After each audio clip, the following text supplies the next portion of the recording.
Shalom semuanya, dimanapun kalian berada, senang sekali kita dapat berkumpul kembali meskipun secara online. Mari saat ini saya ajak teman-teman semua, kita tenangkan hati kita tenangkan pikiran kita masuk di dalam doa. Bapa kami yang di surga, terima kasih untuk kasih dan anugerah-Mu selama ini. Di tengah ketakutan yang kami hadapi, kami percaya Engkau Tuhan yang tidak pernah meninggalkan kami. Hanya kepadamu lah kami berserah dan berharap. Saat ini Tuhan, kami datang ke hadirat-Mu, kami memuji dan memuliakan nama-Mu. Biarlah segala pujian dan penyembahan kami hanya untuk kemuliaan nama-Mu saja. Terima kasih Tuhan, kami berdoa dan mengusap syukur. Amin. Kami percaya Tuhan, di tengah-tengah situasi yang kami hadapi saat ini, ada maksud dan tujuan-Mu bagi hidup kami.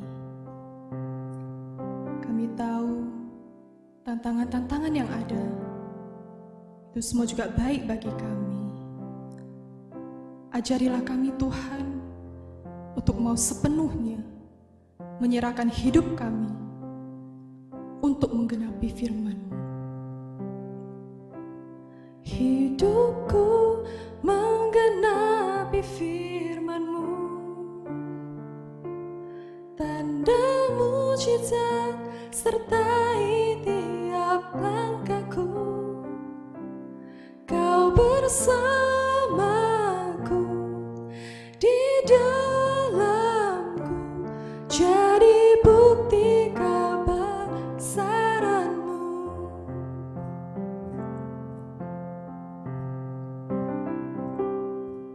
Tuhan, Kau sempurna dalam rencana-Mu dan karya-Mu. Ku serahkan hidupku, murnikan dengan Roh-Mu. Tuhan, Kau sempurna dalam rencana-Mu dan karya-Mu. Ku serahkan hidupku, murnikan dengan Roh-Mu. Hidupku menggenapi firman-Mu, tanda mujizat sertai tiap langkahku. Kau bersamaku di dalamku, jadi bukti kebesaran-Mu. Tuhan, Engkau sempurna.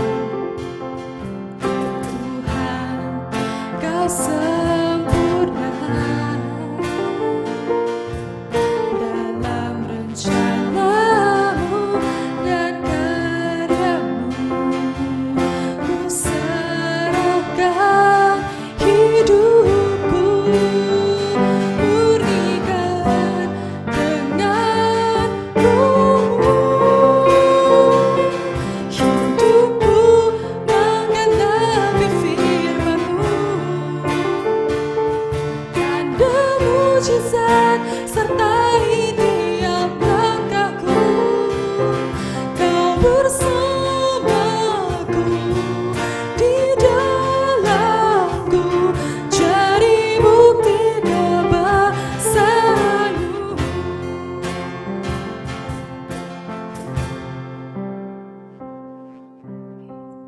Ya benar Tuhan, hidup kami jadi bukti kebesaran-Mu. Kaulah Allah yang besar, ada perbuatan yang dahsyat, ada juga perkara yang besar. Hidupku menggenapi firman-Mu, tanda mujizat sertai tiap langkahku. Kau bersamaku di dalamku, jadi bukti kebesaran-Mu.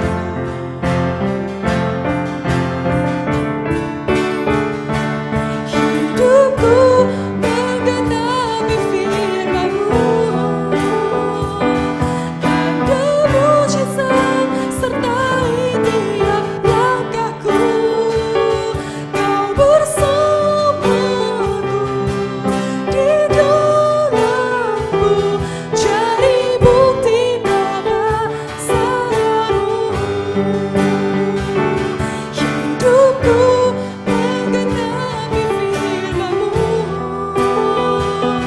tanda mujizat sertai tiap langkahku.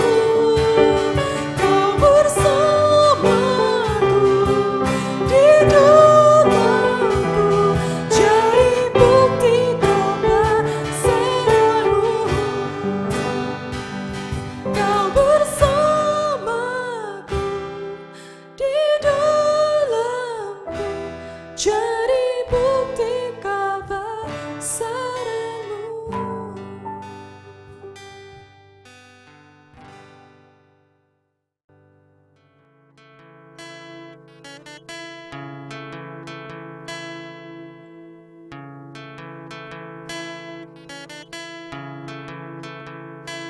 Lord,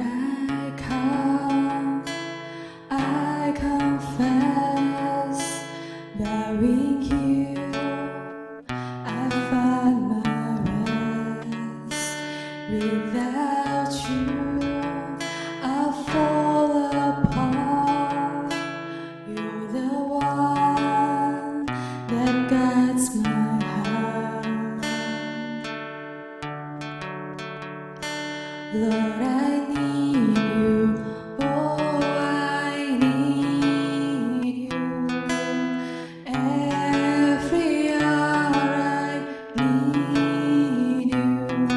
My one defense, my righteousness, oh God, how I need You.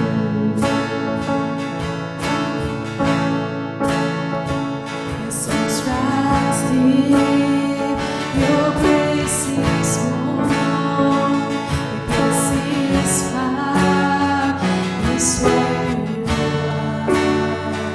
And when You are, Lord, I am free. Holiness is Christ in me. When You are, Lord, I am free. Holiness is Christ in me.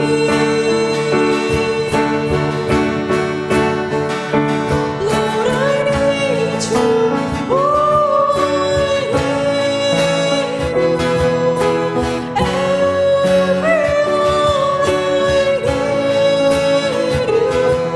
My one defense, my righteousness, oh God, how I need You. So teach my soul to rest in You. When temptation comes my way, when I cannot stand, I fall on You. Jesus, You're my hope and stay. When I cannot stand, I fall on You. Jesus, You're my hope and stay. Lord, I need You. Oh, I need You. Every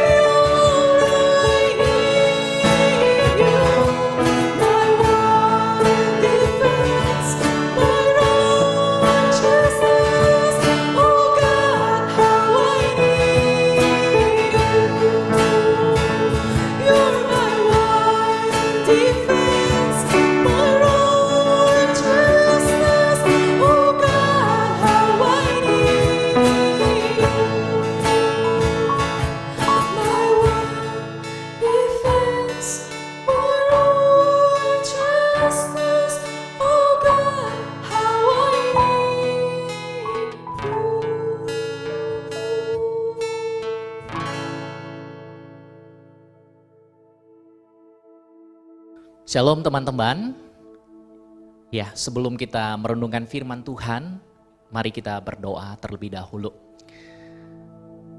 Bapa kami yang di surga, kami bersyukur untuk kesempatan pada hari ini kami boleh bersama-sama terus belajar firman-Mu. Tuhan, kami mau menyerahkan waktu jam ke depan kami ke dalam tangan kasih Tuhan. Biarlah Allah Roh Kudus menyertai dengan kami pribadi lepas pribadi. Dan biarlah Allah Roh Kudus juga yang menyempurnakan kami setiap hari kami bisa seperti Engkau Kristus. Terpujilah Engkau Tuhan. Demikianlah kami berdoa atas nama Tuhan Yesus, Juru Selamat kami yang hidup. Kami berdoa. Amin. Pada malam hari ini kita akan mengambil nats Alkitab yang diambil dari Matius pasal 5 ayat 17 sampai dengan 20. Matius pasal 5 ayat 17 sampai dengan 20. Demikian. Janganlah kamu menyangka bahwa aku datang untuk meniadakan hukum Taurat atau kitab para nabi. Aku datang bukan untuk meniadakannya, melainkan untuk menggenapinya. Karena aku berkata kepadamu, sesungguhnya selama belum lenyap langit dan bumi ini, satu iota atau satu titik pun tidak akan ditiadakan dari hukum Taurat sebelum semuanya terjadi. Karena itu, siapa yang meniadakan salah satu perintah hukum Taurat, sekalipun yang paling kecil, dan mengajarkannya demikian kepada orang lain, ia akan menduduki tempat yang paling rendah di dalam kerajaan sorga. Tetapi siapa yang melakukan dan mengajarkan segala perintah-perintah hukum Taurat, ia akan menduduki tempat yang tinggi di dalam kerajaan sorga.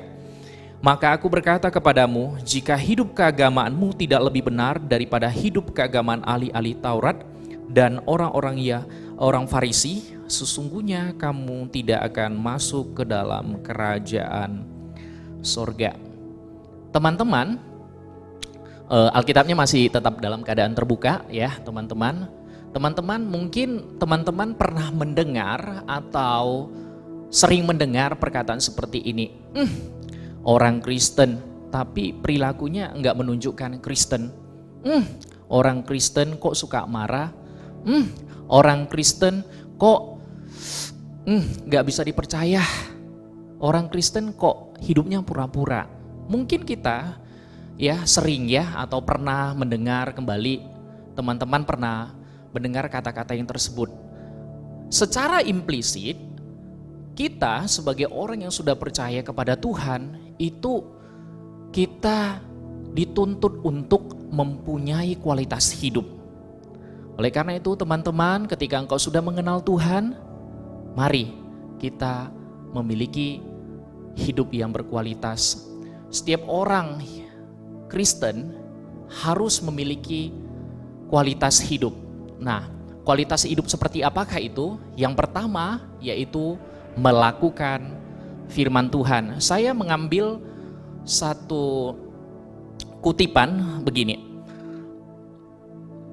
Mengenal kehendak Allah dimulai dari keinginan, usaha, mengerti kitab suci dengan tuntas, konsisten, dan komprehensif. Artinya apa teman-teman? Artinya ketika kamu sudah kenal Tuhan, kamu itu harus melakukannya secara tuntas, secara konsisten.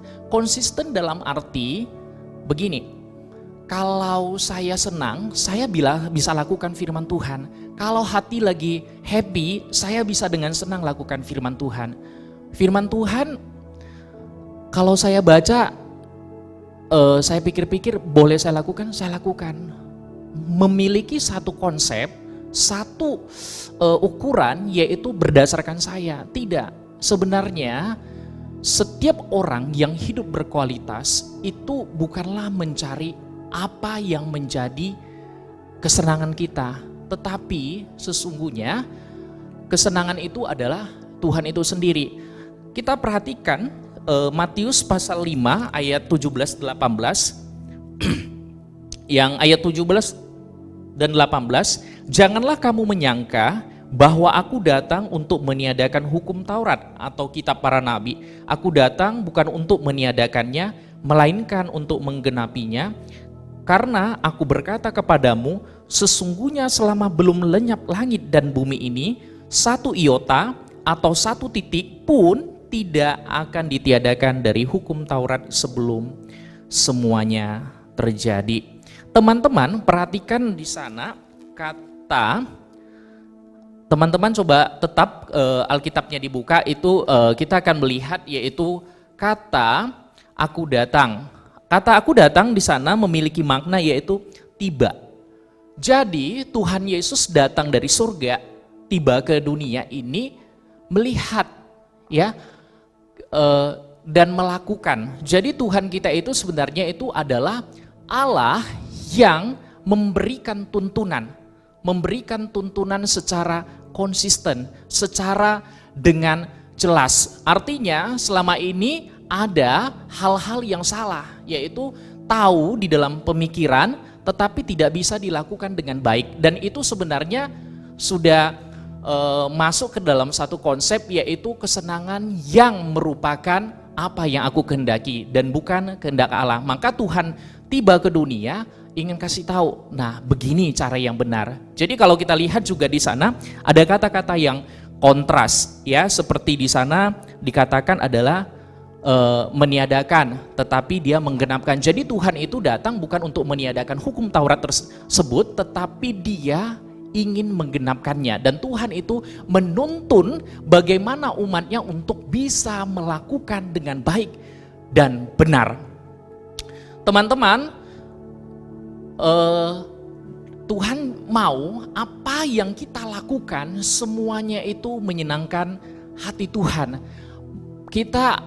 Apa yang kita lakukan itu selalu memikirkan apa yang Tuhan kehendaki, apa yang menjadi kesukaan Tuhan, bukan menjadi apa yang saya pikirkan, apa yang menjadi kesukaan saya. Maka di dalam Kolose 3 ayat 23 menuliskan, apapun juga yang kamu perbuatlah dengan segenap hatimu, seperti untuk Tuhan dan bukan seperti untuk manusia. Artinya apa? Dengan sepenuh hati, apapun yang kita lakukan, semuanya itu harus dilakukan dengan sepenuh hati. Artinya teman-teman, konsisten itu perlu sekali di dalam kehidupan kita menjadi anak-anak Tuhan. Teman-teman, satu kali ada seorang istri bilang sama suaminya, hari ini malam kamu bisa nggak temani saya makan malam? Suaminya bilang, ya terserah kamu. Kemudian si istri bilang, kok terserah aku?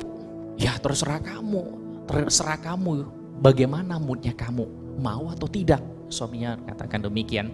Kemudian si istri bertanya, kalau begitu mau makan di mana?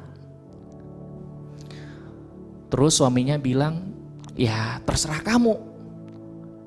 Istri bilang, kok kamu jawabnya begitu, kamu marah atau enggak sih? Suaminya bilang, saya enggak marah. Ya memang benar kan, semuanya terserah kamu. Kamu maunya mau makan di mana? Oke. Kemudian si istri bilang begini, kalau begitu di restoran A mau nggak ya? Suaminya jawab, ya terserah kamu. Loh, kamu ini sebenarnya kenapa sih? Si istri menekan dengan nada dengan agak cetus, kamu sebenarnya kenapa sih? Suaminya bilang, apa salah saya? Kamu mau makan saya temani. Kamu berapa saya ya bayar. Pokoknya saya tidak pernah macam-macam. Saya selalu komit dengan kamu. Apa salah saya? Kemudian si istri menjawab, oke lah kalau begitu kita makan di restoran A.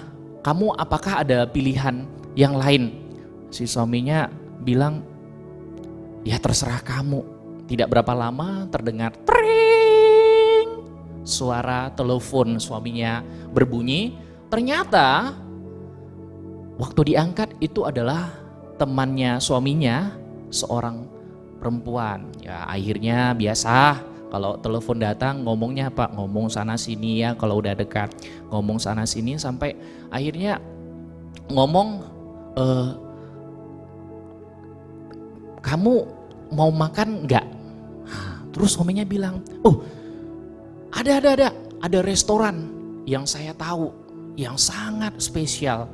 Ya, bagaimana kalau kita makan di restoran ini? Saya jamin kamu pasti senang banget. Kemudian temannya itu menjawab, janganlah, nggak enak, ngerepotin kamu, lain kali aja. Oh, suaminya langsung bilang, oh tidak, saya ini memaksa, kita sama-sama makan. Karena di restoran ini selama ini, pokoknya kalau kita makan puas. Oke, saya maksa kamu, pokoknya saya jemput kamu, terus saya pokoknya beres deh semua, kamu tenang saja, saya jemput kamu, saya memaksa kamu. Oke, telepon ditutup dan istrinya menangis. Teman-teman, mari tetap konsisten di depan publik atau di balik publik, atau ketika orang melihat atau orang tidak melihat, mari kita selalu konsisten dengan apa yang firman Tuhan sudah katakan. Teman-teman, sebagai seorang Kristen kita harus memiliki hidup yang berkualitas. Kualitas seperti apakah itu? Yang kedua, mari kita lihat yang kedua itu adalah mengajarkan perintah Tuhan. Teman-teman, saya mengambil juga kutipan. Dia bilang begini, orang yang sudah memahami kasih Kristus tahu berterima kasih. Saya ulangi sekali lagi, teman-teman, kutipannya seperti ini. Orang yang telah memahami kasih Kristus tahu berterima kasih. Artinya apa, teman-teman? Ketika seseorang itu sudah menerima Tuhan sebagai juru selamatnya, maka dia tahu apa yang menjadi kesenangan Tuhan. Dia tahu apa yang harus dia lakukan untuk Tuhan. Dan dia tahu bagaimana bersukacita di dalam Tuhan. Dan dia tahu sebenarnya sukacita di dalam Tuhan itu adalah sukacita yang paling besar.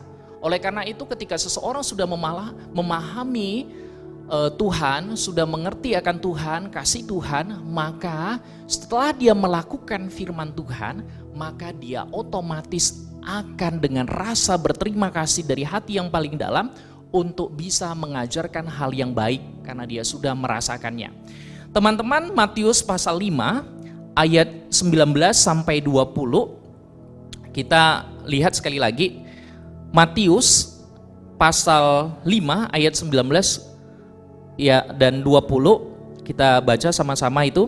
Karena itu siapa yang meniadakan salah satu perintah hukum Taurat sekalipun yang paling kecil dan mengajarkannya demikian kepada orang lain, ia akan menduduki tempat yang paling rendah di dalam kerajaan surga. Tetapi siapa yang melakukan dan mengajarkan segala perintah-perintah hukum Taurat, ia akan menduduki tempat yang tinggi di dalam kerajaan surga. Yang 20, maka aku berkata kepadamu, jika hidup keagamaanmu tidak lebih benar daripada hidup keagamaan ahli-ahli Taurat dan orang-orang Farisi, sesungguhnya kamu tidak akan masuk ke dalam kerajaan surga. Teman-teman, perhatikan di sini, kita tahu dari sini Allah kita itu adalah Allah yang tegas. Kalau ini salah, salah dikasih tahu. Makanya kita lihat juga di sana ada kata-kata yang kontras, yaitu mengenai orang Farisi dan juga ahli-ahli Taurat. Sebenarnya apa sih yang dilakukan oleh ahli-ahli Taurat dan orang-orang Farisi ini? Mereka itu, kenapa Tuhan Yesus itu waktu mengajar langsung menegur mereka dengan sangat tegas? Kenapa? Nah, setidaknya ada 2 poin. Poin yang pertama itu mereka itu adalah orang-orang Farisi dan ahli-ahli Taurat itu merasa diri paling benar, paling suci. Ya, mereka itu adalah orang-orang yang merasa diri itu paling, pokoknya paling, yang lain itu tidak. Makanya Tuhan Yesus itu dengan tegas sekali mengatakan bukan begitu, dengan tegas. Ya, jadi Tuhan itu tidak suka sama sebenarnya orang yang sombong. Ya, jadi sini tegas sekali tidak suka. Ya, tegas memberitahu salah Kamu yang lakukan itu bukan membanggakan diri. Ingat, orang yang sudah menerima Tuhan, dia melakukan secara konsisten dan melakukan, memikirkan apa yang menjadi kesukaan Tuhan, memikirkan apa yang menjadi kesenangan yang daripada Tuhan, yaitu kita selalu menyenangkan hati Tuhan. Dan yang kedua, setidaknya yang dari orang ahli-ahli Taurat dan orang-orang Farisi, yaitu munafik. Mereka itu hidupnya munafik. Kalau firman Tuhan jangan ditanya, hebat sekali. Mereka itu tahu, tetapi apa yang mereka katakan dengan apa yang mereka lakukan itu tidak sesuai, jauh daripada kenyataannya. Maka Tuhan langsung menegur dengan tegas. Teman-teman masih ingat tentang Paulus? Paulus itu pernah menegur seorang Petrus, seorang Rasul Petrus. Kenapa? Karena kemunafikannya. Jadi jelas Allah kita itu adalah yang tegas sekali di dalam hal-hal yang kepura-puraan, kemunafikan. Teman-teman, kita lihat kata daripada menduduki di ayat yang 19-20 ya. Kita lihat ada kata yang menduduki yang ayat yang ke-19 itu mengandung makna itu adalah mengundang. Jadi Tuhan itu mau mengajak kita untuk kembali. Sebenarnya yang kamu lakukan itu benar-benar untuk menyenangkan kamu atau menyenangkan Tuhan. Seperti ahli-ahli Taurat ataupun orang-orang Farisi tadi, mereka itu melakukannya itu untuk apa? Membanggakan diri. Jadi konteksnya itu sudah lari daripada Tuhan menjadi diri sendiri. Bukan membanggakan Tuhan, tapi membanggakan diri sendiri. Ini bahaya. Makanya teman-teman, Tuhan Yesus secara kontras langsung memberikan di dalam pengajarannya, orang Farisi, orang ahli-ahli Taurat. Nah, di sana. Jadi ketika kita setelah melakukan firman Tuhan, ya teman-teman, kita orang Kristen itu harus berkualitas itu di dalam mengajarkan firman Tuhan tersebut. Kenapa? Karena kita sudah mengalami kasih Tuhan, kita harus dengan terus juga bisa mengajarkan. Teman-teman, saat mengajarkan perintah Tuhan, sebenarnya kita itu dituntut ya terlebih dahulu untuk bisa melakukan ya. Jadi sebelum kita mengajarkan perintah Tuhan kepada orang lain, itu kita penting sekali untuk memiliki pemahaman yang benar, yaitu tentang bagaimana melakukan. Sudah itu memang di dalam kehidupan sehari-hari itu kita menjadi pola atau pattern di dalam yang benar. Teman-teman, renungan pada malam hari ini saya akan tutup dengan sebuah cerita ya, yaitu ketika Robert dan istrinya Maris Smith ya melahirkan 10 orang anak, tetapi 2 anaknya itu meninggal dunia pada saat bayi. Jadi putrinya yang bernama Maria menikah dengan seorang misionaris bernama David Livingstone, dilahirkan di keluarga miskin tetapi sangat religius. Ibunya mengajarkan firman Tuhan kepada Moffat. Sejak pada usia 14 tahun, ia sudah bekerja sebagai tukang kebun. Dan pada malam hari, ia bersekolah. Dia sangat menyukai astronomi, geografi, dan juga matematika. Dan dia juga belajar biola dan mengambil dari beberapa pelajaran lainnya di sekolah. Dan pada usia 16 tahun, ia pergi ke Inggris. Dia berjanji kepada ibunya begini, setiap pagi dan setiap malam dia akan membaca 1 pasal setiap hari. Nah, apa yang terjadi? Di sanalah dia menerima Kristus Yesus sebagai juru selamat pribadinya. Dan kemudian Moffat tadi dia menyerahkan diri menjadi seorang misionaris ke Afrika. Pada tanggal 13 Januari 1817 ia tiba di Cape Town. Dan dari sana dia melanjutkan perjalanan ke Lomasen. Nah, di mana Lomasen ini adalah tempat kepala suku Afrika, ya, kepala seorang suku Afrika yang pembunuh haus darah pada saat itu, bertobat. Nah, dari pertobatan ini akhirnya Moffat itu merasakan satu bukti rahmat Tuhan di ladang misi. Setelah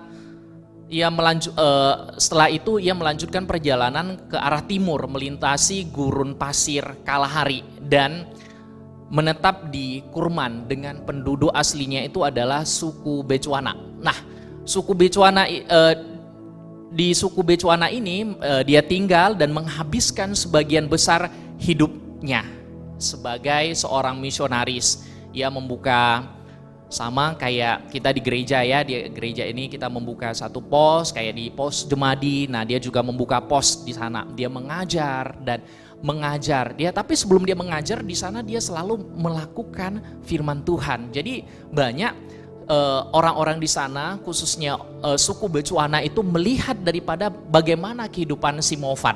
Nah, akhirnya mereka belajar. Nah, satu kali ya namanya suku ya. Jadi di sana ada satu kejadian di mana yang sering berperangnya. Jadi di sana juga Tuhan buka jalan kepada Moffat ya. Ketika satu kali terjadi peperangan. Nah, Moffat ini dia membela suku Bechuana yaitu dengan cara memperlengkapi bila perang. Jadi ada namanya Bechuana ini musuhnya itu adalah suku Jeluas. Nah, jadi Moffat mempersiapkan bagaimana berperang melawan daripada suku Jeluas tadi. Nah, terus suku Bechuana ini menyadari, wah, ini kasihnya ini luar biasa. Benar-benar dia mengasihi kita. Jadi Moffat itu selama mengajarkan dia dengan melakukan terlebih dahulu. Setelah itu baru dia mengajari. Setelah dia diterima, nah akhirnya suku Bechuana mau diajari bagaimana dan pelan-pelan akhirnya Moffat tadi dia ajarkan bagaimana karya keselamatan Tuhan Yesus, penghapus dosa, bagaimana Tuhan menyucikan dosa kita, bagaimana Tuhan Yesus menjadi juru selamat kita. Dan pada tahun 1829 terjadi suatu kebangunan rohani, kebaktian yang penuh sesak. Mulai sekolah-sekolah mulai berkembang, banyak penduduk asli yang dibaptiskan, juga didirikan gereja dan di sekolah. Dan disinilah Moffat mulai menyadari pentingnya kebutuhan akan adanya Alkitab dalam bahasa lokal yang bisa dimengerti. Kemudian ia menerjemahkan Injil Lukas dan kitab-kitab lainnya dalam bahasa Bechuana. Teman-teman, marilah kita mempunyai kualitas hidup di hadapan Tuhan. Dan biarlah melalui saat teduh, pembacaan Alkitab dan doa kita mohon Tuhan menuntun hidup kita. Teman-teman sekalian, teman-teman yang dikasihi Tuhan, hidup yang berkualitas itu bukanlah sesuatu yang kita cari untuk menyenangkan diri kita. Karena kesenangan yang paling utama adalah Tuhan itu sendiri. Ketika kita hidup, yang kita cari adalah Tuhan, wajah Tuhan, sukacita di dalam Tuhan, maka yang menjadi sukacita yang terbesar adalah jika hidup kita berkenan, atau apakah hidup kita berkenan atas Tuhan. Mari kita datang kepada Dia dengan berpusat pada Tuhan, memikirkan apa yang menjadi kesukaan Tuhan, memikirkan apa yang menjadi kehendak Tuhan, dan marilah kita kembali kepada Tuhan. Mari kita berdoa. Bapa kami di surga, terima kasih untuk kesempatan pada hari ini.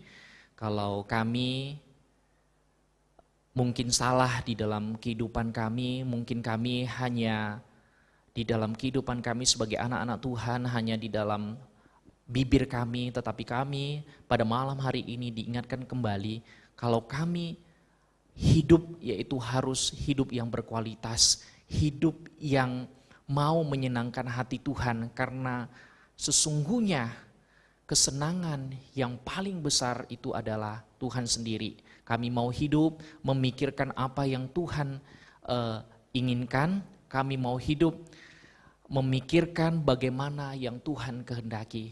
Terpujilah Engkau Tuhan, terima kasih untuk hari ini. Atas nama Tuhan Yesus, Juru Selamat kami yang hidup, kami berdoa. Amin. Shalom teman-teman. Pertama-tama saya ingin menyambut teman-teman semua dan teman-teman yang baru join live streaming ini. Hai semua, welcome. Untuk informasi seputar kegiatan dan ibadah Persekutuan Pemuda, dapat kalian lihat di Instagram kingme_youth_fellowship. Teman-teman juga dapat memberikan persembahan melalui nomor rekening BCA atau OVO. Nomor rekening BCA atau OVO juga dapat dilihat di postingan Instagram kita atau setelah akhir dari video ini. Untuk acara Sabtu depan akan ada khotbah oleh Evangelis Sudi Hartono. Kami juga mau menginformasikan mulai bulan Juni nanti, Persekutuan Pemuda akan mengadakan pendalaman Alkitab kembali. Pendalaman Alkitab akan dilaksanakan setiap hari Jumat jam 19.30 secara online melalui Google Meeting. Nah, jadi teman-teman boleh terlebih dahulu download Google Meeting tersebut dan untuk update-nya akan kami share di grup atau di postingan Instagram kita. Sebelum mengakhiri ibadah malam hari ini, mari kita satukan hati, kita ucapkan doa Bapa kami.